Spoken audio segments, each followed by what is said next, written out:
Logo após o lançamento do PlayStation 3, a Sony ficou em uma posição extremamente desconfortável. Pela primeira vez desde que entrou no mercado de consoles domésticos, a massa dos jogadores e desenvolvedores estavam rejeitando seu console novinho em folha. Para sobreviver em um mercado que não perdoa erros, alguma coisa teria que mudar. E spoiler, mudou tudo, inclusive o próprio PlayStation 3. E como foi que a Sony e o PlayStation 3 viraram o jogo? É o assunto do vídeo de hoje e vai ser agora, só vem! E aí topzeiros, tudo bem com vocês? Eu espero que sim, eu sou o Ed e sejam bem-vindos a mais um vídeo. Se você caiu por aqui de um lançamento desastroso, você caiu no Aperte Start, onde videogame é uma das melhores coisas da vida. Então tamo junto e vambora! Esse carinha na tela agora se chama Gabe Newell. Pra quem não conhece, Gabe Newell é um dos donos da Valve, que é a dona de uma lojinha de jogos digitais chamada Steam. Gabe Newell não é pouca coisa, e eu sei que você está se perguntando o que é que ele tem a ver com o PlayStation 3. Em uma entrevista à Game Informer em 2007, Gabe Newell disse que o PlayStation 3 era um desastre em todos os níveis, e que a Sony estava completamente desconectada da realidade dos consumidores e dos desenvolvedores ao tentar empurrar a goela abaixo uma arquitetura tão complexa, e disse mais. Disse que a Sony deveria cancelar, jogar tudo fora e começar do zero. Palavras duras de um desenvolvedor muito respeitado no mercado de videogames, o que representava o sentimento geral do mundo quanto ao PlayStation 3 naquele momento. Gabe Newell nessa entrevista estava falando do Cell, o processador que é o coração do PlayStation 3, que sejamos sinceros, complicou demais a vida de todo mundo. O Cell é fruto da cabeça de Ken Kutaragi, que por muito tempo foi o cara dentro da Sony. Ele foi o gênio criativo visionário que ajudou a transformar a empresa de eletrônicos em uma das maiores forças da indústria dos videogames. Sem ele, toda a linha PlayStation não existiria simples assim. Depois do Play 1 e do Play 2, ele estava tão cheio de moral que quando propôs que o próximo console fosse um supercomputador para usos diversos e não apenas um videogame, todo mundo abraçou a ideia. Quando chegou ao mercado em 2006, o que a Sony apresentou foi um projeto tão caro que o modelo mais barato custava $500. E era tão complexo para programar que os desenvolvedores não se interessavam por ele, ou pelo menos não gastavam muita energia para desenvolver jogos para ele, porque o console não vendia. Do outro lado do muro, o modelo mais simples do Xbox 360, que já estava há um ano no mercado, custava $200 a menos e os jogos chegavam com mais frequência e com mais qualidade técnica. Tudo isso fez o videogame da Microsoft cair no gosto do povo e pela primeira vez, a empresa do Bill Gates conquistava o primeiro lugar na preferência dos jogadores. Era fato que o Xbox 360 era um console extremamente popular. E a bem verdade é que a Sony não se ajudou. A combinação de preço caro e poucos jogos criou a percepção que o produto do concorrente era muito mais negócio. Enquanto o console da Microsoft voava das prateleiras na velocidade da luz, o PlayStation 3 era rejeitado, inclusive pelos próprios fãs da marca PlayStation. A situação da Sony ficou tão caótica que eu não duvido que muitos executivos estivessem perdendo os cabelos. Rumores dizem que o Ken Kutaragi já estava planejando se aposentar fazia um tempo, e também diziam que ele foi convidado a se retirar do cargo que ocupava por conta dos maus resultados iniciais do PlayStation 3. Qualquer que tenha sido o real motivo, Ken Kutaragi foi substituído por Kaz Hirai como presidente da Sony Entertainment, enquanto seu trono ainda estava aquecido pelo seu traseiro oriental. Kaz Hirai chegou para segurar uma batata quente, que estava gerando um prejuízo monstruoso tanto financeiro quanto de credibilidade, porque a Sony insistia em apresentar o PS3 como o console mais poderoso, mas os jogos pareciam rodar muito melhor no console do concorrente, que era muito mais barato. O PlayStation 3 era absurdamente caro para o consumidor, mas também era muito caro para a própria Sony produzir. Ken Kutaragi imaginava que o custo alto do Cell fosse diluído em toda a linha de produtos da Sony, mas isso simplesmente nunca aconteceu. Em 2007, uma empresa chamada iSupply dissecou o preço de cada componente dentro de um PlayStation 3. E chegou à conclusão que para a Sony esse mesmo PS3 custava mais de $800 para ser fabricado. Vender consoles com prejuízo é uma prática comum entre os fabricantes de consoles. A ideia de oferecer o console por um preço menor do que ele custa para ser fabricado é vender o maior número de consoles possíveis e no longo prazo recuperar essa grana na quantidade de jogos vendidos. Mas levar $300 de preju em cada console vendido estava criando um buraco financeiro sem fundo. Salvar o PS3 de um colapso passava diretamente por deixar o console muito mais barato, tanto no custo de fabricação quanto enquanto para o consumidor final, o preço tinha que cair. Como não existe mágica para baratear um produto do dia para a noite, componentes teriam que ser modificados ou até mesmo removidos. A questão era como fazer isso sem prejudicar ainda mais a imagem já bastante desgastada do PS3. Uma das primeiras medidas de contenção de despesas foi substituir a retrocompatibilidade com o PlayStation 2, que originalmente era feita via hardware por emulação. Dentro dos primeiros modelos de PlayStation 3 havia o Emotion Engine, que era o coração do PlayStation 2. Trocar hardware por emulação foi uma medida bastante inteligente. A compatibilidade não seria mais a mesma, mas a promessa da retrocompatibilidade com o Play 2 ainda seria mantida, com um custo mais baixo.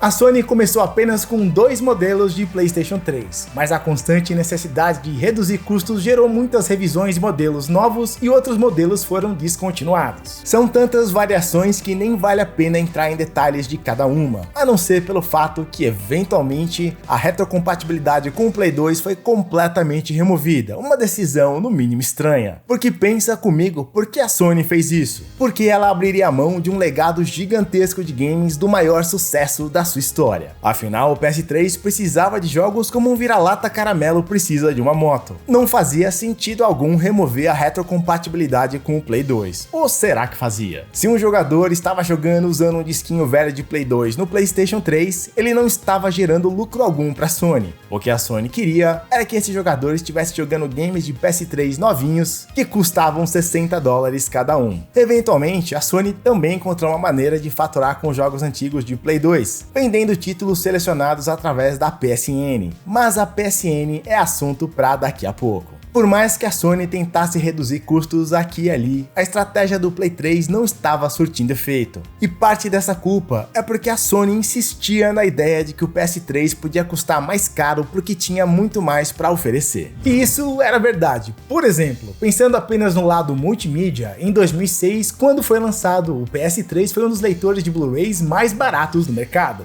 Enquanto um leitor de Blu-ray dedicado custava aproximadamente $1.000, um PS3 custava metade desse valor e fazia muito mais. Só que havia um probleminha nessa história. A Sony imaginou uma demanda por multimídia que simplesmente não existia. O Xbox 360 mais barato, por exemplo, não tinha nem HD e nem Blu-ray e vendia que era uma beleza. Quem queria jogar videogame não tava nem aí para as capacidades multimídia avançadas se elas custassem $200 a mais. Conceitualmente, o PS3 estava desalinhado com o que os jogadores queriam de verdade, que era simplesmente jogar os melhores jogos possíveis e todo o resto vinha depois disso. Jack Tretton foi o presidente da Sony Computer Entertainment americana entre 2006 e 2014. Na época do lançamento do PS3, ele disse que o console foi planejado para os próximos 10 anos e que no final desses 10 anos, o valor que o consumidor pagou no início seria irrelevante perto do que o videogame tinha para proporcionar. E será que tinha verdade nisso? Até tinha, mas o mesmo Jack Tretton mudou o discurso após o lançamento desastroso. Ele passou a dizer que o aumento no volume de vendas do hardware passava diretamente pela venda do software. Eram os jogos que teriam que carregar o PS3 nas costas. Inicialmente, a Sony contava que o mercado todo de desenvolvimento estaria alucinado para aprender a complexidade do Cell, para extrair o máximo do console, porque afinal o Cell era a última bolacha do pacote. Como isso não se tornou realidade, a massa adotou o Xbox 360 como a plataforma favorita de desenvolvimento. Só a própria Sony é que poderia demonstrado que o seu processador seria capaz. Os jogos feitos exclusivamente para o console passaram a ter uma importância crucial na estratégia para o futuro do PlayStation 3 e da própria Sony. Cabia às desenvolvedoras como a Naughty Dog e a Santa Monica Studios, por exemplo, basicamente salvar a pátria. Elas teriam que criar não apenas os grandes games que realmente vendem consoles, como também cabia a elas criar as ferramentas de desenvolvimento que ajudariam a descomplicar a vida das desenvolvedoras terceirizadas, para que todos pudessem extrair o máximo do poder do hardware do PlayStation 3. A treta é que a gente sabe que desenvolver jogos leva muito tempo e é uma estratégia de longo prazo. E aí surge a pergunta: enquanto esse resultado não vinha, o que é que a Sony fazia? Ela dançava conforme a música e tinha que absorver todo o preju, que não era pouca coisa. Só em 2008 ela perdeu mais de $650 milhões e o acumulado desde o lançamento do Play 3 passava dos 4 bilhões. Digamos que nos primeiros anos de vida, o PlayStation 3 passou por momentos difíceis e comeu o pão que o capiroto amassou. Quem esperava dominar o mundo teve que se contentar em segurar as pontas do jeito que dava, enquanto era constantemente superado nas vendas pela Microsoft com o Xbox 360. Quando existe tempo suficiente, a maioria dos problemas se resolve com muita paciência e persistência. A sorte do PlayStation 3 começou a mudar quando a Sony resolveu fazer uma mudança radical no seu console. 2009 foi o ano do lançamento do modelo de PS3 que ficou conhecido como Slim, que é justamente o modelo que eu tenho até hoje. O console é menor, mais eficiente no consumo de energia e, na minha opinião, também é muito mais bonito que o modelo George Foreman Grill. A Sony também abandonou o logo PlayStation 3 e passou a usar somente PS3. Foi uma mudança de identidade para afastar a zica, foi um recomeço. E o mais interessante disso tudo foi o preço. O PS3 já havia sofrido pequenos cortes de preço anteriormente, mas agora a mudança foi pra valer. O modelo Slim chegou custando $300, incluindo um HD de 120 GB e um controle. Demorou, mas pela primeira vez desde o seu lançamento, a Sony tinha um preço realmente competitivo. E tinha motivos reais para esperar um futuro muito mais promissor. Mas será que isso seria suficiente para a Sony virar o jogo? Mas o que eu tenho certeza é que eu preciso te lembrar que se você está curtindo o vídeo até aqui, não esquece de deixar o like e se inscrever se ainda não for inscrito.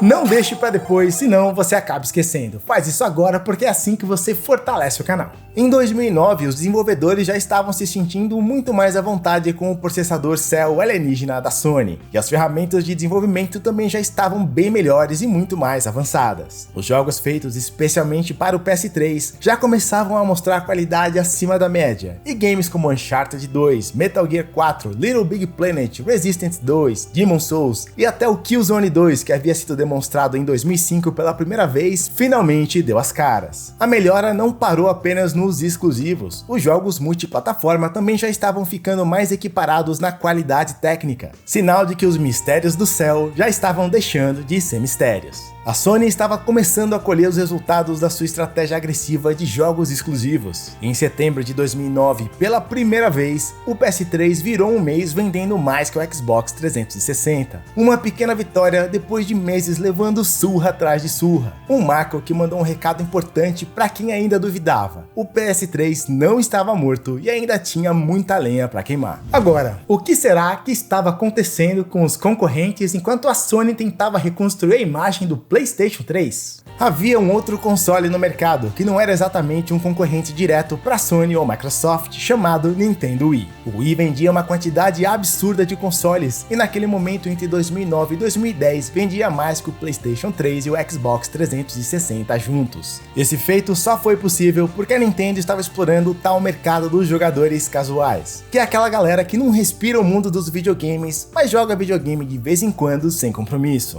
A gente sabe que o Wii conquistou seu espaço apostando nos controles por movimento, especialmente com o jogo que vinha com o console, o Wii Sports, que fazia todo mundo querer jogar uma partidinha de tênis, golfe ou boliche, porque era muito fácil de jogar, intuitivo e acessível. Literalmente qualquer pessoa com ou sem experiência em videogames podia pegar os controles e sair jogando, sem precisar encarar uma longa curva de aprendizado como acontece normalmente nos games mais tradicionais. Foi uma sacada genial da Nintendo. Sony e Microsoft não estavam assistindo a tudo isso sem fazer nada, e não demorou, cada uma delas tentou a sorte com a modinha dos controles por movimento e jogos casuais. A Sony veio com um churros RGB chamado PlayStation Move e a Microsoft veio com o Kinect. Do churros RGB da Sony quase ninguém lembra, mas o Kinect da Microsoft fez história, com a promessa de que o controle é você. O Kinect arrastou uma multidão de usuários e esse sucesso teve um impacto muito grande na vida do Xbox 360 e até mesmo no futuro da família Xbox. O sucesso surpreendente do Kinect fez uma chavinha virar na Microsoft. Pensando no futuro, conquistar de vez o mercado dos jogadores casuais passou a ser uma prioridade, e essa mudança de estratégia da Microsoft acabou beneficiando muito a Sony. Enquanto a Microsoft se afastava do desenvolvimento de jogos para a galera mais hardcore dos games, a Sony apostava todas as suas fichas exatamente nisso, lançando um título de peso atrás do outro. Em 2010, além de centenas de games multiplataforma, chegaram chegaram dois games que acertaram em cheio o coração dos fãs da marca PlayStation: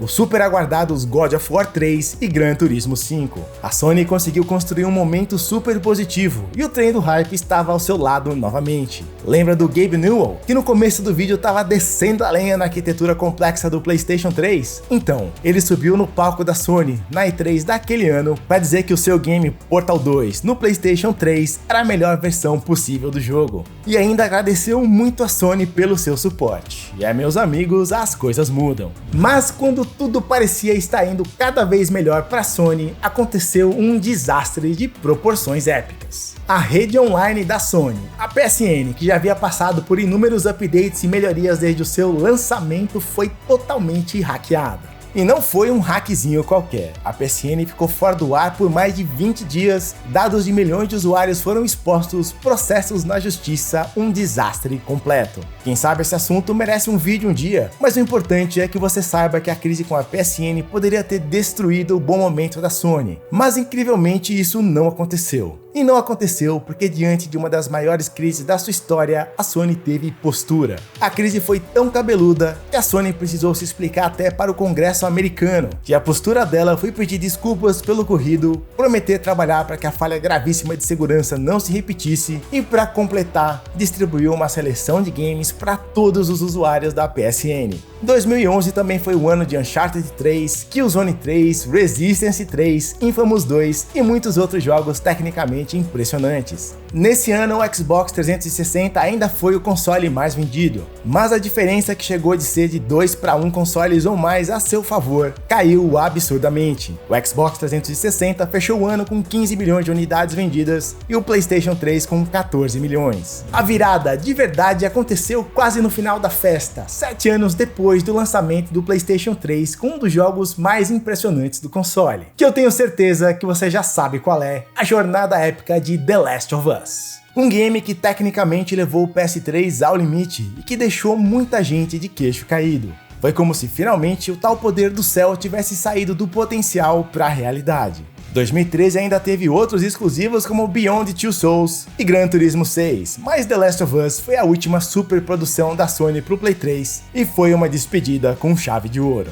Eu morro de vontade de fazer um vídeo sobre esse game que, com toda sinceridade, marcou demais a minha vida de jogador de videogame. Enquanto curtia as glórias de The Last of Us, a Sony já estava planejando o seu próximo console, dessa vez liderado por Mark Cerny, e claro, bem longe do céu por mais azul que ele estivesse naquele momento. Mas a história do PlayStation 4 é assunto para outro vídeo, para outro dia. Depois de um começo todo errado, depois da luz amarela da morte, que matava consoles de forma semelhante ao anel vermelho da morte do Xbox 360, depois de sobreviver ao hackeamento histórico da PSN, o PS3 terminou a 7ª geração no auge, com cerca de 80 milhões de consoles vendidos e 2.500 games na sua biblioteca. E no finalzinho da sua vida, o PlayStation 3 estava entregando uma qualidade absurda nos jogos. O que faz a gente pensar, se o PS3 tivesse começado do jeito certo, com o preço bacana e focado nos games, o que você acha que teria acontecido? Será que a história teria sido outra? Será que o console da Microsoft teria dado tanto trabalho? Me conta aí nos comentários. Quero agradecer e dar as boas-vindas aos apoiadores que chegaram ou renovaram durante a última semana: Adriano Teles, Alexandre Lucas, Allen Walker, André Ferraz,